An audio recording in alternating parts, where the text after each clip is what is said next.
മലബാറിലെ പ്രസിദ്ധമായ മമ്പുറം നേർച്ചയ്ക്ക് തുടക്കമായി. ഖുതുബുസ്സമാൻ സയ്യിദ് അലവി തങ്ങളുടെ 187ാമത് ആണ്ടുനേർച്ചയാണ് ഇത്തവണ.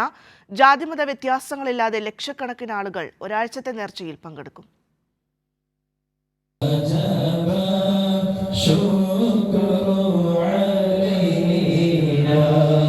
മമ്പുറം മഖാമിൽ നടന്ന സിയാറത്തിനും കൂട്ടുപ്രാർത്ഥനയ്ക്കും പാണക്കാട് അബ്ബാസ് അലി ശിഹാബ് തങ്ങൾ നേതൃത്വം നൽകി. അഹമ്മദ് ജിഫ്രി തങ്ങൾ കൊടി ഉയർത്തിയതോടെ ഒരാഴ്ചത്തെ നേർച്ചയ്ക്ക് തുടക്കമായി. അല്ലാഹു അക്ബർ വലില്ലാഹിൽ ഹംദ്. മമ്പുറം സ്വലാത്തിന് കോഴിക്കോട് ഖാസി മുഹമ്മദ് കോയത്തങ്ങൾ ജമലുല്ലൈലി നേതൃത്വം നൽകി. 30 രാവിലെ 10 മണിക്ക് മമ്പുറം തങ്ങളുടെ ജീവിതവും ദർശനവും അടിസ്ഥാനമാക്കി മമ്പുറം തങ്ങളുടെ ലോകം ചരിത്ര സെമിനാർ നടക്കും. ജൂലൈ 2 മമ്പുറം തങ്ങൾ അനുസ്മരണവും സനത് ദാനവും പ്രാർത്ഥനാ സദസ്സും സമസ്ത ട്രഷറർ പി ഉമർ മുസ്ലിയാർ കൊയ്യോട് ഉദ്ഘാടനം ചെയ്യും.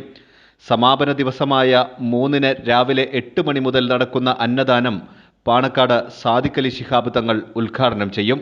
കൈരളി ന്യൂസ്, മലപ്പുറം.